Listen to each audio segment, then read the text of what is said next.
Welcome to Queen My Channel. Aku Bukan Penggoda episode 25. Seperti yang telah direncanakan Henny dan Julia, malam ini kedua wanita itu sepakat untuk datang menghadiri undangan Mami. Bukan dengan maksud apa-apa, hanya saja menghargai Mami yang sedikit banyak telah berjasa bagi mereka berdua. "Kamu mau kemana, Jul?" tanya Sri saat melihat Julia turun dari lantai atas dengan menjinjing tas berukuran cukup besar. "Aku ada janji, Bu, sama Henny," jawab Julia seadanya. "Suami kamu udah tahu belum?" tanya Sri lagi. "Aku udah hubungin Mas Ed, tapi gak diangkat. Terus itu aku juga udah kirim pesan kok, Bu. Aman aja, aku titip anak-anak, Bu. Hanya sebentar saja kok." "Ya sudah, kamu hati-hati. Pulangnya jangan terlalu malam, Nak," pesan Sri pada sang anak. "Iya, Bu, Julia hanya sebentar saja," sahutnya sembari berjalan menuju ruang bermain di mana anak-anaknya berada. Dia memang sudah berjanji pada dirinya sendiri jika dia hanya sebentar saja, hanya sekadar menampakkan muka saja di hadapan Mami. Setelah itu pulang. "Abang, adik," panggil Julia pada kedua putranya. Revano dan Kevano yang asik bermain langsung saja berlarian menghampiri ibu mereka. "Mama mau keluar sebentar, nanti kita main lagi ya. Mama gak akan lama kok. Abang jagain adiknya ya, Nak," pesan Julia. "Siap, Ma, serahkan saja pada abang. Abang sudah sangat pandai menjaga adik," bongkar Revano, sukses membuat Julia tertawa gemas melihatnya. "Baiklah, Mama percaya sama abang. Nanti Mama pulang mau nitip apa?" Memang sudah kebiasaan Julia jika dia pulang selalu menawarkan apa yang diinginkan yang sang anak. Begitu pula yang dilakukan Edward. Keduanya selalu bertanya demikian pada Revano dan Kevano. "Dik mau mainan, Ma," seru Kevano sembari berloncat-loncat. "No, Mama gak izinin kalau mainan. Lihat mainan adik dan abang, udah sangat banyak. Kalau makanan oke, Mama beliin," tegas Julia. Berbeda dengan Edward yang selalu menuruti apa yang diminta sang anak. Makanya ruang bermain mereka sampai penuh dengan mainan, karena Edward yang selalu menuruti keinginan sang anak. Setelah berpamitan seperti biasa pada kedua anaknya, Julia pun pergi menggunakan mobilnya. Ia menuju ke apartemen Henny.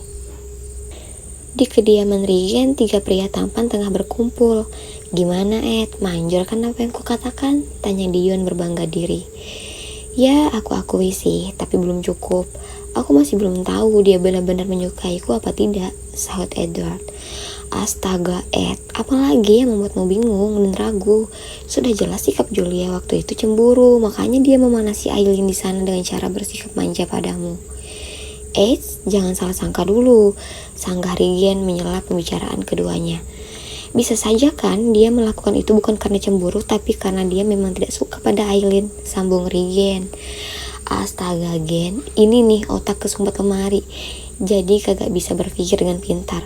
Sekarang, kalau memang benar seperti yang kamu bilang, bukan karena cemburu dan karena membenci Aileen, lantas hal apa yang membuat Julia membenci Aileen? Toh mereka baru saling mengenal.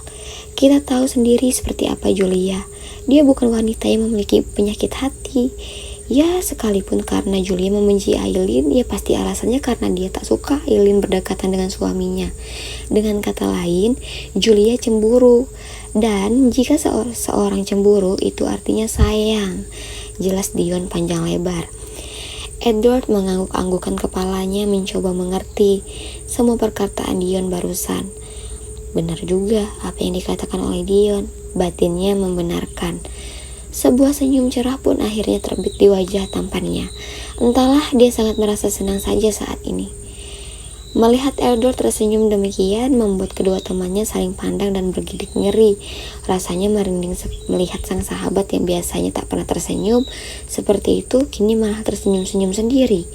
"Mampus, kesambet penghuni rumahmu dia, Gen," celetuk Dion. "Sembarangan, kamu pikir rumahku berhantu?" "Enggak ya," sembur Regen tak terima kediamannya disebut berhantu. Edward tertawa tanpa sadar jika ponselnya tengah ada panggilan dan pesan dari Julia. Ternyata ponsel lelaki itu dalam mode hening. Malam hari, Julia dan Henny berangkat dari apartemen menuju klub tempat biasa mereka bekerja dahulu. Julia saat ini sudah cantik menggunakan dress sebatas lututnya. Ditambah makeup tipis, tambah membuat penampilannya malam ini cantik. Kamu yakin suami kamu gak masalah, Jul? Kan belum dapat balasan dari suami kamu, tanya Henny. Dia sedikit ragu, pasalnya temannya sekarang bukan lagi seorang janda, melainkan sudah memiliki suami. Tentu saja sudah tidak sebebas dahulu. Aku sudah bilang kok padanya melalui pesan, pasti dibaca, sahut Julia santai. Toh dia sudah izin juga pada Edward, lagi pula dia tidak akan lama, hanya sebentar saja. Tak membutuhkan waktu lama, mereka pun tiba tanpa sadar jika mereka tengah dibuntuti seseorang. Hai Jul, Hen, sapa Mami saat mereka tiba di sebuah ruangan. Di sana sudah berkumpul para ladies yang berada di bawah naungan Mami, termasuk ada Sinta di sana. Sinta yang melihat kedatangan dua orang yang tak disukainya membuang tatapannya ke lain arah. Dia semakin iri dengki melihat Julia yang sekarang terlihat berbeda, karena semua barang yang melekat di tubuh Julia adalah barang mewah dan mahal. Mami, kenapa mau pindah? Tanya Julia. Ada sesuatu urusan yang mengharuskan Mami pindah. Mami senang kalian berdua datang, sahut Mami dengan senyuman. Sinta memutar bola matanya malas, lalu bangkit dari duduknya. Sinta, kamu mau kemana? Tanya Mami melihat Sinta yang hendak keluar ruangan. Keluar sebentar Mi, di sini ngap, ucapnya melirik tak suka ke arah Julia dan Henny. Keduanya pun tidak sadar akan ketidaksukaan Sinta terhadap mereka. Mereka sudah tahu sedari dulu. Sinta pun langsung saja keluar dari ruangan. Sinta itu masih saja seperti dulu, suka iri sama kalian, ucap Mami yang hanya ditanggapi senyuman oleh Julia dan Henny. Di luar, Sinta berjalan dengan perasaan kesal, hingga tiba-tiba tangannya dipegang seseorang. Siapa ya? Tanya Sinta. Bisa bicara sebentar? Tanya lelaki yang memegang tangannya. Sinta menatap dari atas sampai bawah lelaki di hadapannya saat ini. Tampan juga. Tentu. Ayo bicara di sana, ajak Sinta dengan berjalan melenggok bak model untuk memancing lelaki yang mengiringinya itu. Saat telah tiba di tempat yang agak sepi, Sinta langsung saja melakukan aksinya, yaitu mulai menggoda lelaki tersebut. Sebentar, aku akan sewa kamu malam ini dan memberikanmu sejumlah uang, asal kamu menjawab dengan jujur semua pertanyaan yang aku tanya. Bagaimana? Oke, baiklah, setuju Sinta. Lalu, apa yang mau kamu tanyakan? Apa kamu mengenal wanita yang bernama Julia? Tadi aku melihatnya masuk ke dalam ruangan yang sama tempat kamu keluar. Kamu pasti kenal kan?